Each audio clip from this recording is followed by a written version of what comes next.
Hey everyone, it's Robin, RS Island Crafts, and welcome to my studio. This is my WiP It Wednesday video where I show you the craftiness that I've been working on in the past week. So this week's block, we are working on the snowballs, which taught us how to do the stitch and flip, which is a method that you're going to use for more than just snowball blocks. There are other blocks that can use that same thing, like the flying geese, and if you're maybe doing like a heart block or something like that, it's a nice technique to learn that you can apply to other blocks. So we have our fun little lilacs.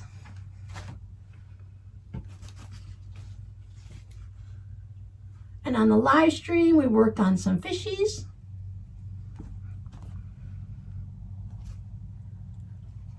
I also prepared these blocks so you can see how by using the crumb blocks and adding the snowball corners to them, you can calm down some of the crazy. And as you keep building this out, you're going to have places for your eyes to rest, and it won't be total chaos like my curtains, which I love both. They each have their own place, but sometimes it's just nice to settle things down. I really like this block if you're going to do one color only on each of your crumbs. It works out really nicely that way. Similar to this one, but I only have the one. But the white kind of brings out and highlights things. And the black pops these colors forward, but it also seems, in my eyes, it seems to mute them down a little bit. So as I said, not total chaos. Made a little reverse snowball or a square and a square by taking the bonus half square triangles that we got from stitching the second seam here and cutting in between. And we also, thank you for reminding me, did it on the live stream, but I just haven't sewn these together yet. So I want to thank everyone for joining me on the live stream. I've been having so much fun during the live streams, but I want to give a big, huge thank you for the moderators to take care of the little trolls and to make sure I don't miss any questions, even if you have to put it in capitals and scream at me 2 or 3 times. Sometimes I get so involved in what I'm trying to show you here that I forget to look up and check the comments, because you guys are just having fun chatting among yourselves. So I usually just try to skim real quick to see if there's any questions, and it's real easy to miss them. I also want to thank everyone for helping me remember words. Most of you won't know, but back in January of 2011, I hurt my shoulder and I did some nerve damage and I hurt my neck. And it seemed to be like an immediate reaction to that, and I'm sure part of it's the medication I have to take to control everything, is my memory just doesn't work as well anymore. It's really frustrating because there's certain parts of like the kids' lives when they were younger, I can't remember all of it anymore, which I used to have a really good memory for that. It was the short-term memory that I would suffer from. The other side effect that I've encountered is sometimes I'll be talking and I will hear myself say, "The sky is blue." And I know I hear those words, but what comes out of my mouth is "the sky is polka dots." I don't hear it at all. I might say blue, orange. I might say "the sky is a lion." It just, words will just come out and they'll be wrong. So if I ever say anything like that and it just sounds crazy, you can always just type in a comment and say, "Hey Robin, what were you talking about? You were being crazy again."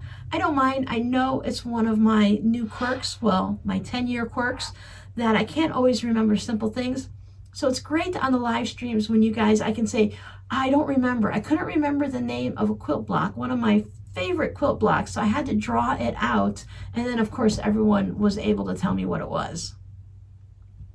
When I'm recording these videos, I can always come back and edit and put it down at the bottom of the screen if I forget, but that's a little harder to do during a live stream. So thank you guys for being so considerate and helpful and not going, "Oh, what is wrong with this woman?" It's just a side effect. There's nothing I can do about it. I can't fix it. I am so much better now than I was when it first happened. The first neurologist I went to told me that if your nerves don't heal themselves within the first 2 to 4 months, sometimes you get lucky in up to 6 months, that the chances are they won't heal themselves. But the type of injury I had, I stretched my nerves. He said sometimes you get really lucky and many years later, 5 years later, 10 years later, they'll start to slowly heal themselves. They don't know why, it's just a spontaneous thing. And it's like, it's a fascinating thing that they can just all of a sudden say, "Hey, maybe we'll start healing ourselves." So I am able to do more now than I used to back then. But I still have that weird memory quirk where words just come out of my mouth. A lot of times it's really easy where I might say, "I went to Michael's on Tuesday," when I really went on Thursday, and no one would know any different. But when I say I went to Michael's on a spaceship, then, you know, you kind of wonder what's going on. But thank you guys so much for all of your help on the live streams.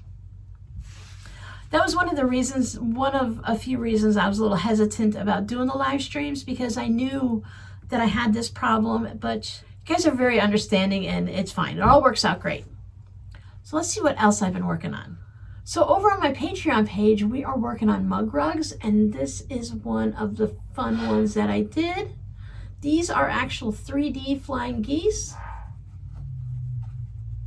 So I can put my fingers in between here. So it's the one seam flying geese, which is a really fun way to do them. And it makes it a lot easier to get a flying geese, but then you get that little extra 3D thing. So if you do it in a larger block, you can make like little tuck-ins that go into there. But we just did this mug rug, and I thought it was really fun using charm squares. One afternoon, I had a couple hours left of the day, and I really wasn't in the mind space to sit down and start another project. I didn't want to get into a project and then run out of time and not be able to finish it. And I didn't want to work on a project and feel ho-hum. I'm sure a lot of you crafters will understand that some days you're just not feeling it, and then if you push yourself and do it, that's when you make most of your mistakes and things just don't turn out right. So instead of just saying, okay, I'm done for the day, let me just go sit on the couch and watch YouTube for the rest of the afternoon, I decided to play in my scraps a little. I wanted to make these thank you cards.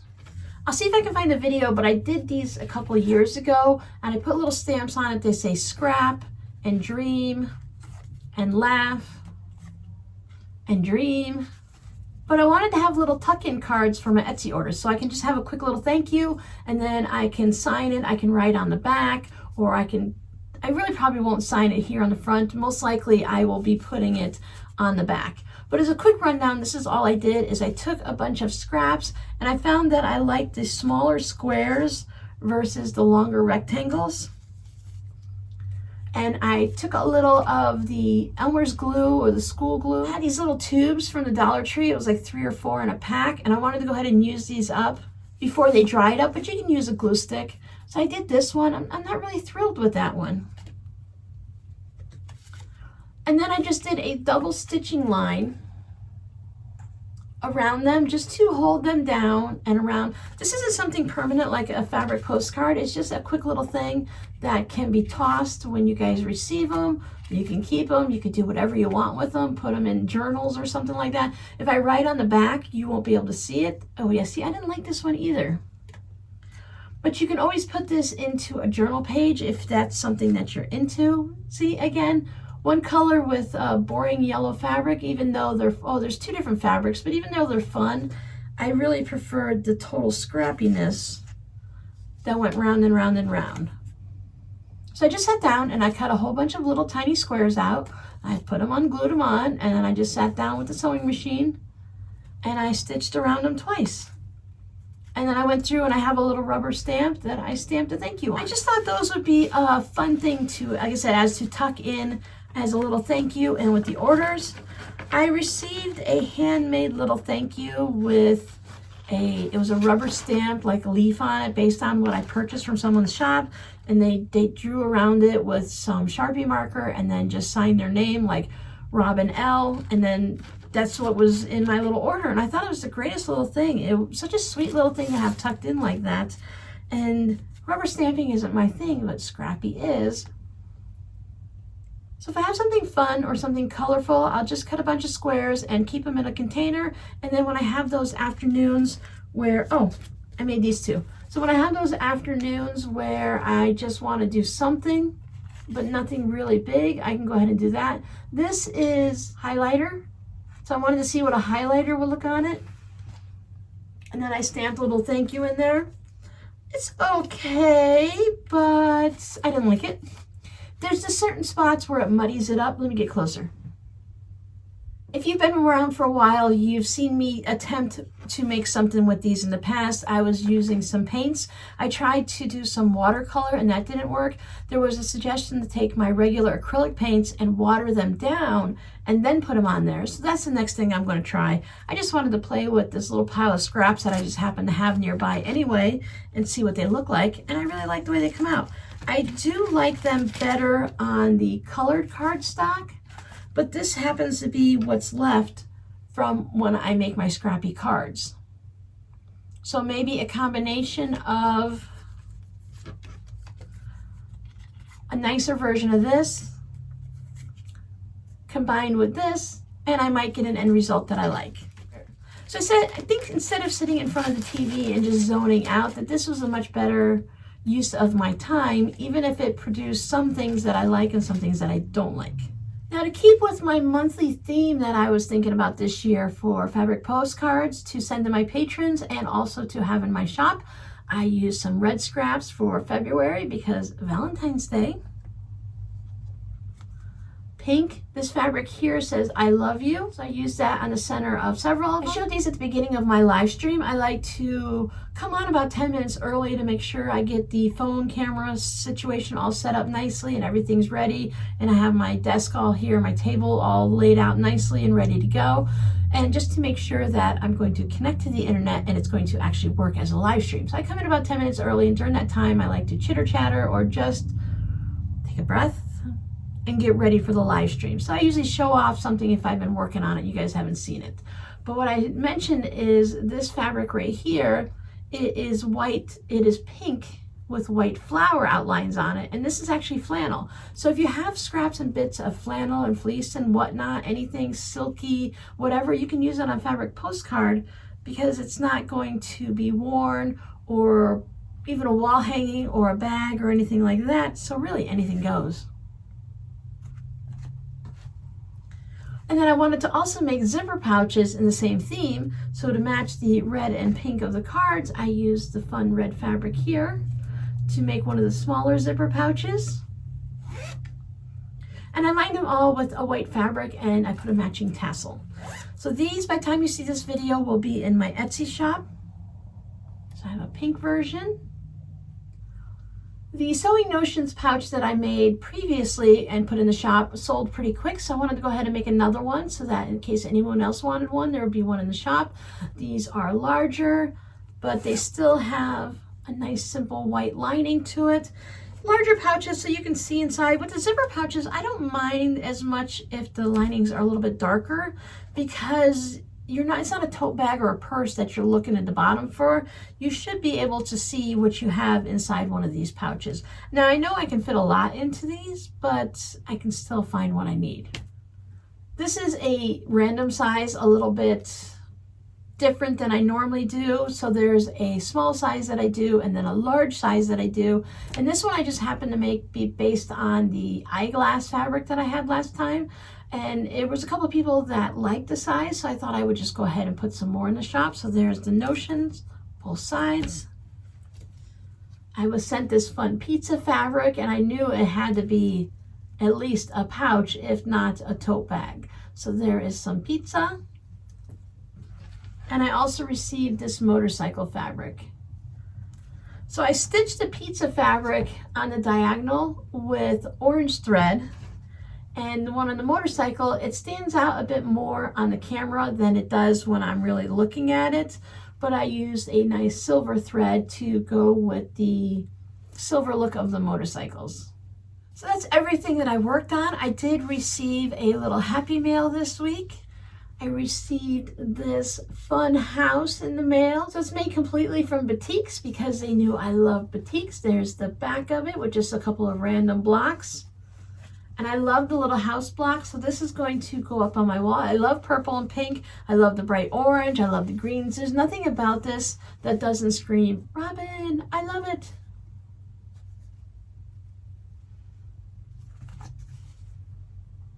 So thank you so much. I love this. Just a little mini. I will pop it up on the wall somewhere.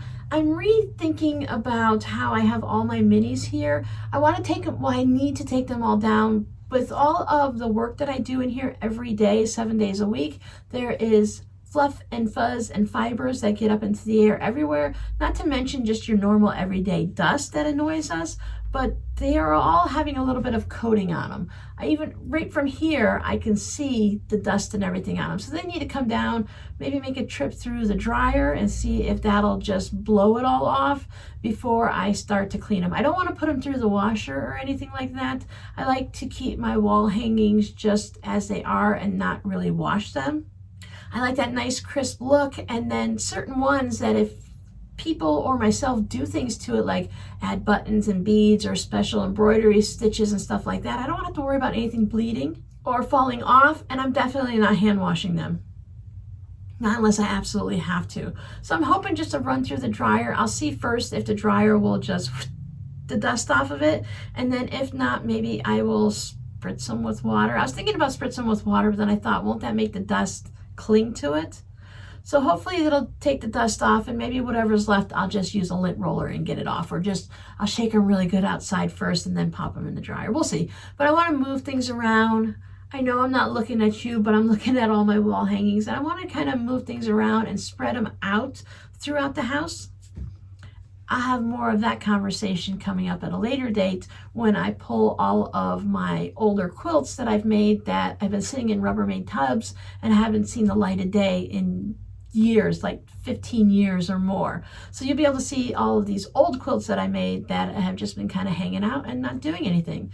Since it's just me here now, there's nobody to complain that I put quilts in every room of the house. So I'm just going to do whatever makes me happy and just put stuff everywhere. And that way it's not sitting in tubs, not being seen.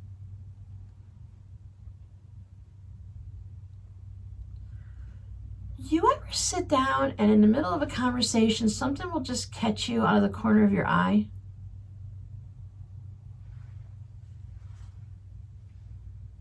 Maybe there is someone else. We would be heard in every room down here at the end of it. So tunnel of sound. The other thing I've noticed is as they're building houses around me and doing work around me, I keep hearing voices. So it sounds like there's someone just in another room carrying on a conversation. And I'm like, what is going on? I have everything, because I'm in this room on my own and with headphones on and the sewing machine going, I keep all my doors locked because you just never know. I don't want anyone to walk in. I also keep them locked so just my kids can't just walk in without making a little bit of noise because I get startled easily. So I know it's not like there's someone in the house, but there'll be people working nearby and their voices will just get sucked into the house and down the tunnel of sound, and I'll hear them down here. So that was something to get used to without having the extra noise. Rob would have the TV on all the time, so there was always noise in the background. Now there's really zero noise except for the sewing machine because I'm wearing headphones and there's no sound of whatever I'm watching on TV or YouTube or anything anyways. So it's just really strange. But it's funny that as I said that, a shadow just kind of, it's a very gloomy day, so I'm sure it's just the lights playing because my bedroom is just diagonally that way, and with the cats going in and out of the curtains, I'm sure that's all it was, but I just thought it was kind of funny. You guys really get random conversations now on WiP It Wednesday. You never know what you're going to get. But that's all I have for you today. So your code word for today, let's go with something crazy, and we'll go with shadows. So let me know in the comments if you've been working on anything fun and exciting, and I'll see you guys next week. Bye.